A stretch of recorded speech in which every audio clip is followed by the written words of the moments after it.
Good morning, friends. In the last lecture, we have discussed the point consequence based decision making.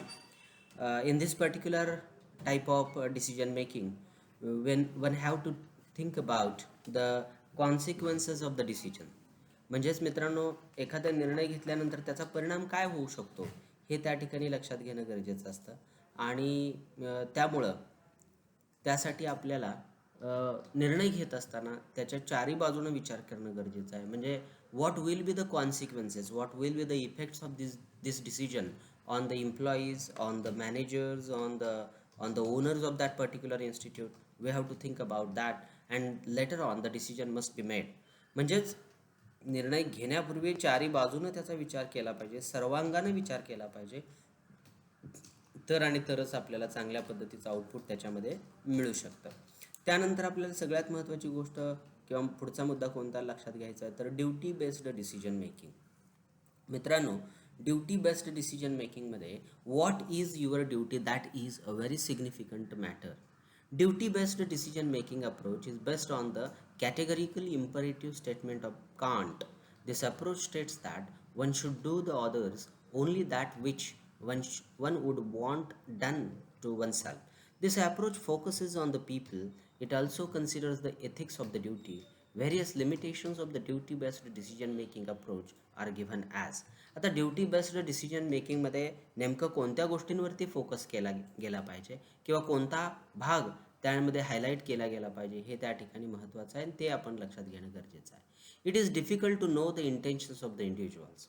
In the duty based decision making, what is the individual approach or what is the individual intention of a employee that must be considered. एखादा employee त्याची काहीतरी मागणी करत असेल तर त्याचं intention काय आहे, त्याचा उद्देश काय आहे हे त्या ठिकाणी नमूद करणं किंवा लक्षात घेणं अत्यंत महत्त्वाचं आहे आणि ते जर लक्षात घेतलं तर आपण त्यावरती योग्य पद्धतीचा डिसिजन घेऊ शकतो.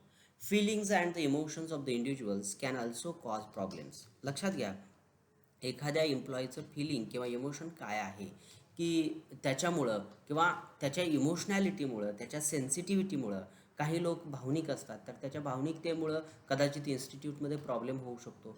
परंतु ज्यावेळी ऑर्गनायझेशनमध्ये आपण काम करत असतो तिथं सेन्सिटिव्हिटी बाळगून चालत नाही किंवा फारच तुम्ही इमोशनल असून चालत नाही. तुम्ही तुमची ड्युटी पार पाडली पाहिजे किंवा तुम्ही तुमची ड्युटी अत्यंत प्रामाणिकपणे केली पाहिजे हे त्या ठिकाणी महत्त्वाचं असतं. कारण जर तुम्ही इमोशनल होऊन काही निर्णय घेत असाल तर त्या ठिकाणी ऑर्गनायझेशनला अडचणीत येण्यासारखी परिस्थिती निर्माण होऊ शकते. त्यासाठी one should not be excessively emotional because it will create hurdle in the development of the institute.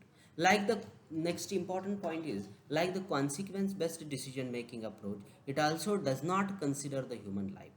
आणि ह्यामध्ये ड्युटी बेस्ड डिसिजनमध्ये तुमच्या निर्णयाचा काय परिणाम होतो आहे, it also does not consider the human life. या ठिकाणी ड्युटीमध्ये तुमच्या ह्युमन लाईफवरती काय परिणाम होतो आहे हा भाग त्या ठिकाणी महत्त्वाचा, तो कन्सिडर केला गेला पाहिजे. बरोबर आहे.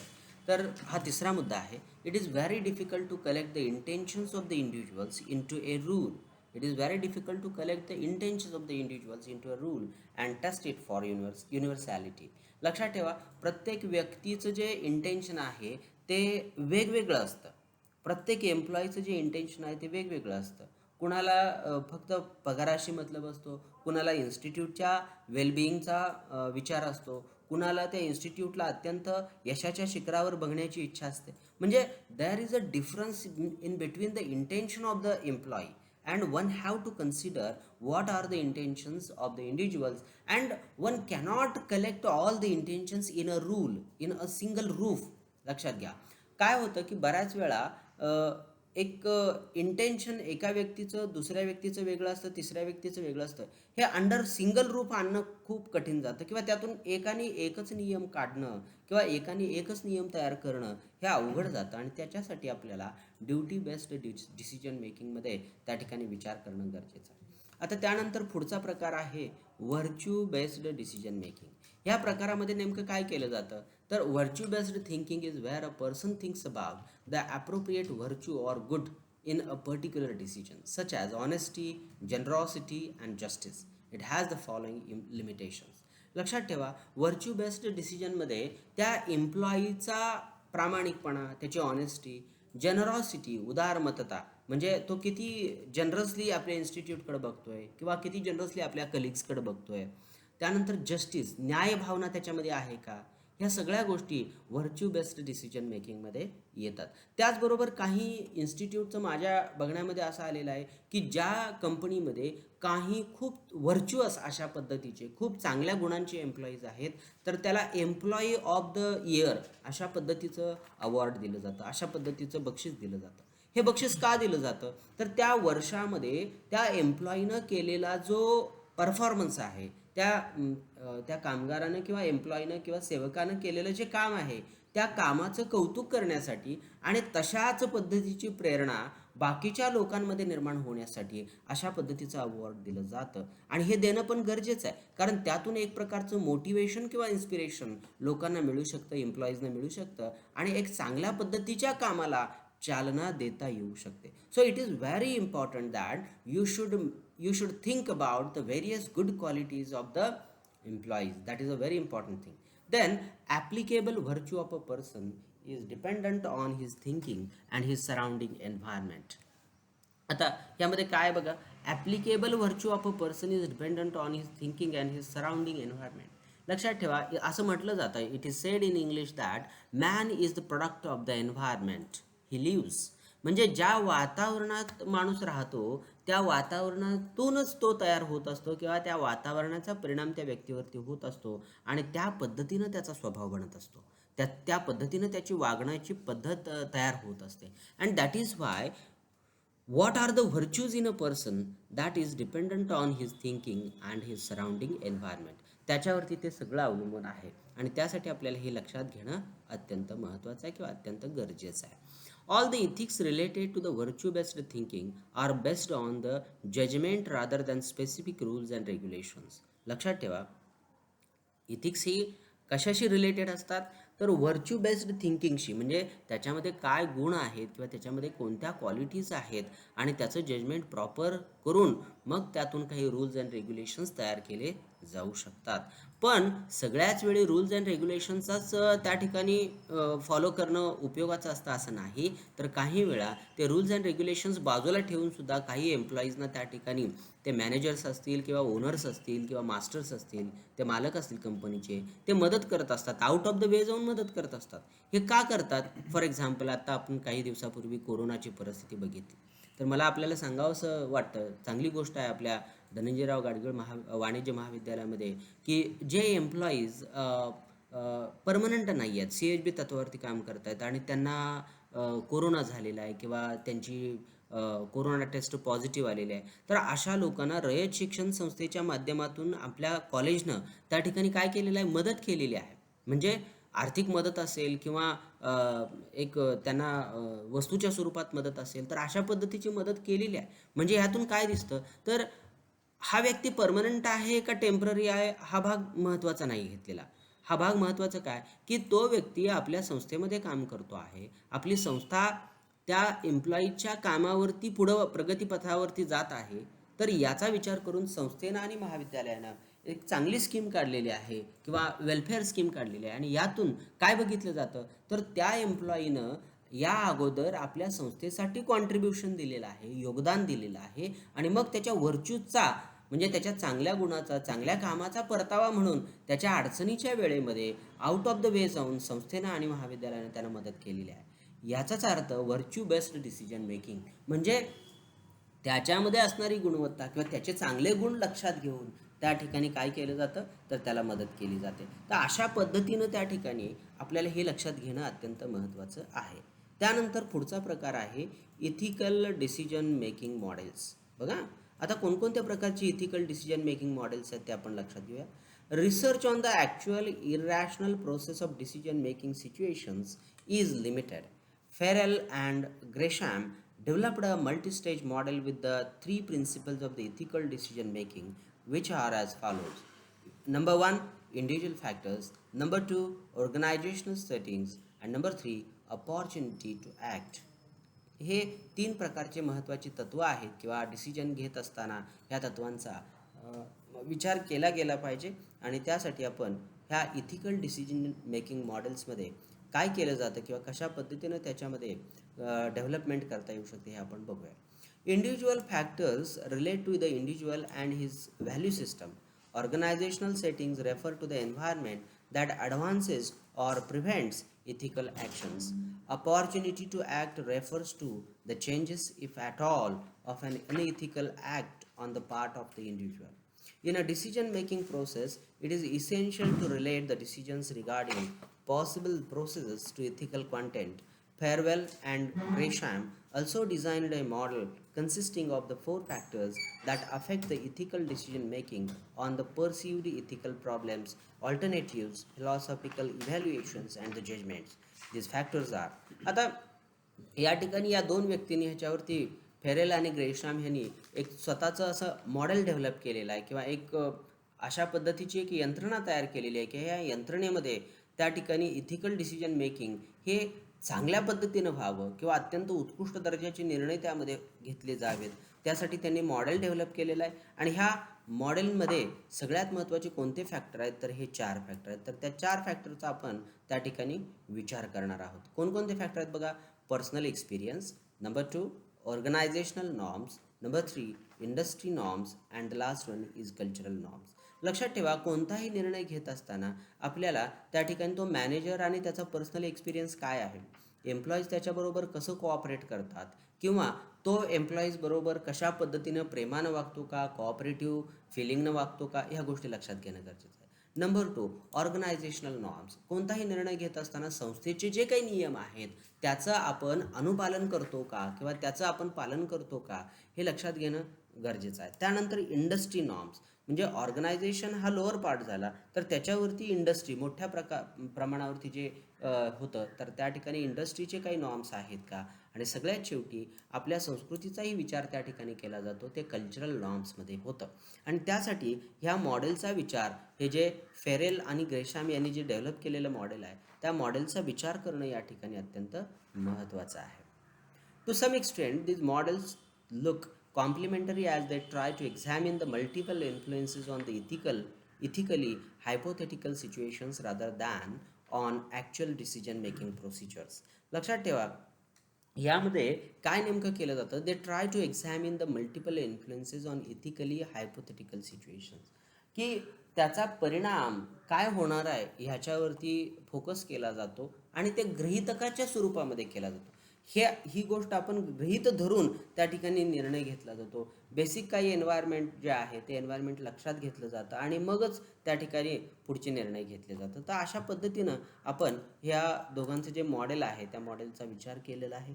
नॉर्मेटिव्ह फ्रेमवर्क, पुढचा मुद्दा आहे नॉर्मेटिव्ह फ्रेमवर्क. या नॉर्मेटिव्ह फ्रेमवर्कमध्ये आपल्याला पर्सनल बेनिफिट काय आहेत, सोशल बेनिफिट्स काय आहेत, प्रिन्सिपल ऑफ न्यूट्रलायझेशन काय आहे, कॅटेगरिकल इम्परेटिव्स काय आहेत, ड्युटी काय आहे, प्रिन्सिपल ऑफ जस्टिस काय आहे, प्रिन्सिपल ऑफ लॉफुलनेस काय आहे, या सगळ्या गोष्टींचा त्या ठिकाणी विचार करणं गरजेचं आहे. आणि त्यासाठी आपल्याला हे नॉर्मेटिव्ह, त्या ठिकाणी नॉर्मेटिव्ह फ्रेमवर्क काय आहे ते आपण बघूयात.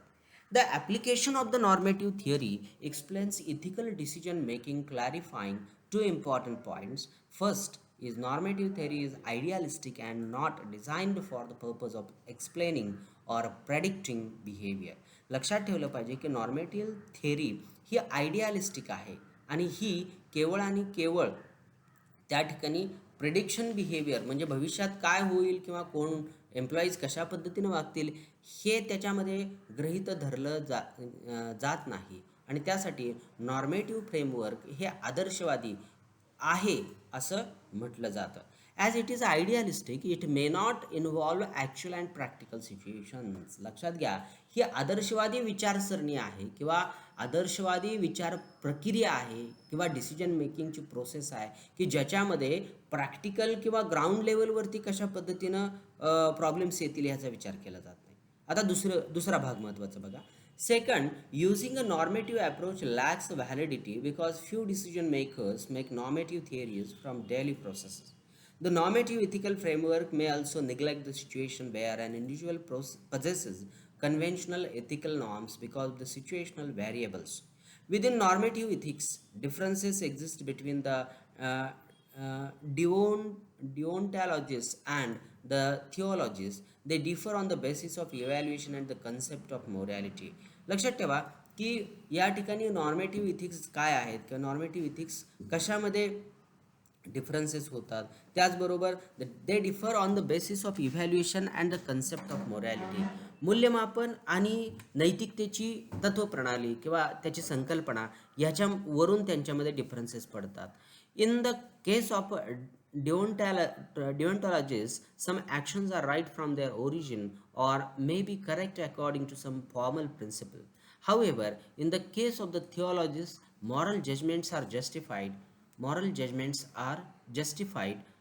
on the basis of references to the goodness of a purpose or the results of an action. So in this particular matter, I would like to just focus on the matter that the case of the theologists and the moral judgments are justified. इथं moral judgments काय आहेत किंवा नैतिकतेच्या आधारावरती घेतले गेलेले निर्णय काय आहेत या गोष्टीचा त्या ठिकाणी विचार केला जातो आणि त्यामुळेच त्या ठिकाणी विचार महत्त्वाचा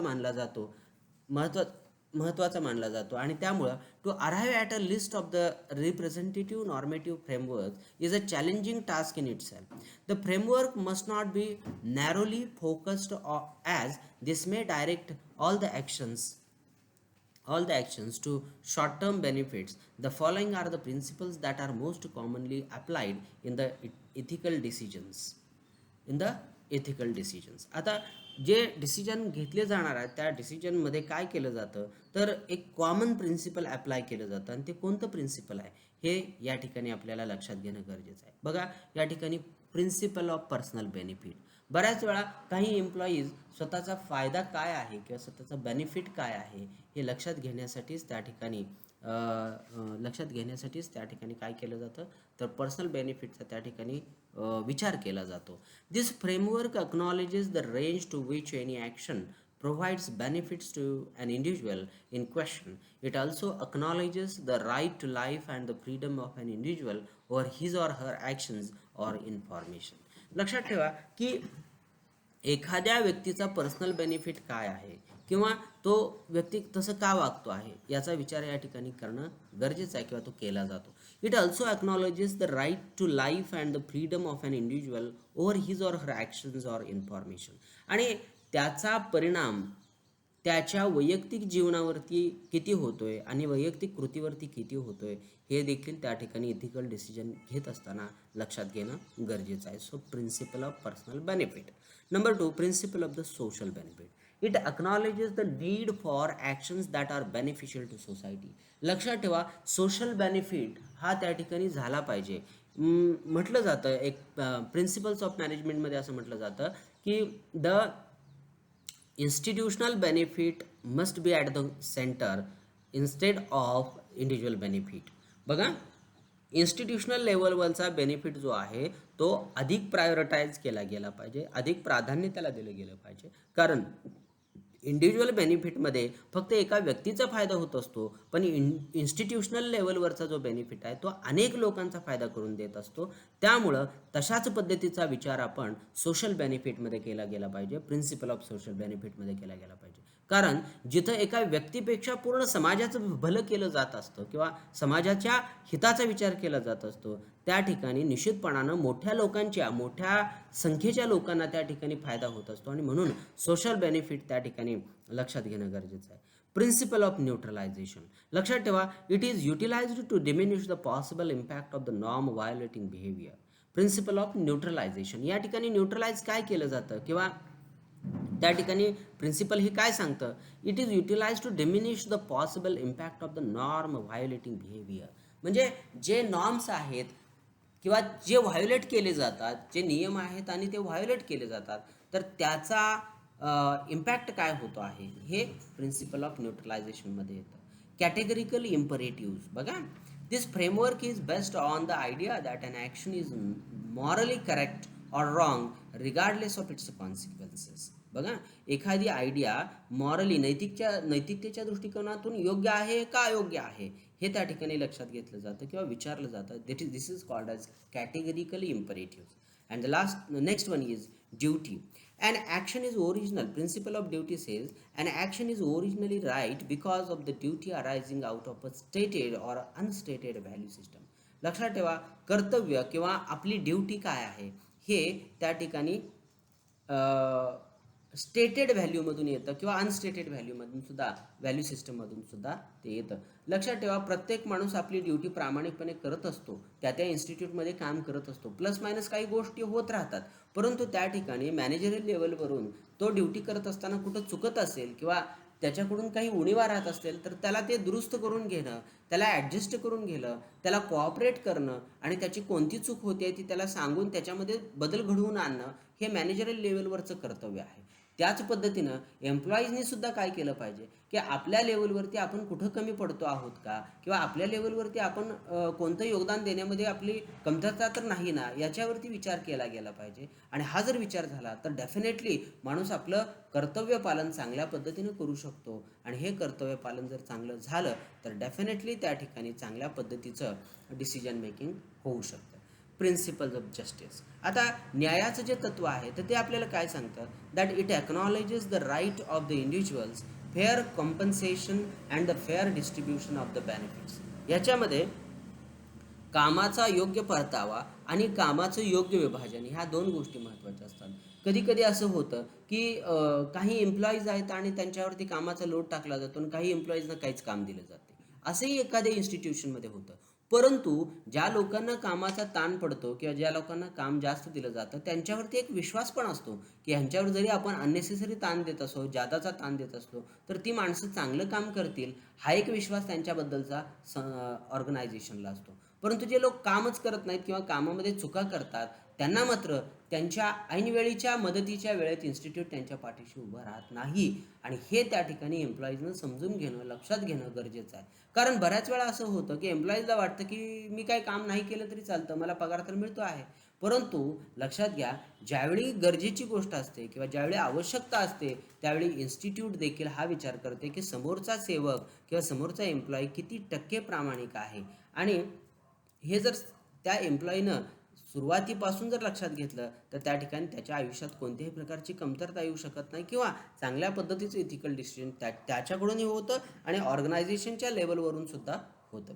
principal of lawfulness, it does not let anybody to violate the law. हे जे नियमाचं पालन करण्याचं तत्व आहे, हे नियमाचं पालन करण्याचं तत्व काय सांगतं आपल्याला की नियमाचा भंग केला जाऊ नये, कायद्याचा भंग केला जाऊ नये. तर हे यातून आपल्याला लक्षात घेणं गरजेचं आहे. So today friends we have discussed many things in concern with the normative framework, then ethical decision making models, virtue based decision making models, and duty based decision making. So these are the very important points today we have discussed in this particular lecture. We'll continue with the remaining points in the next lecture. With these words I conclude today's lecture. Thank you so much.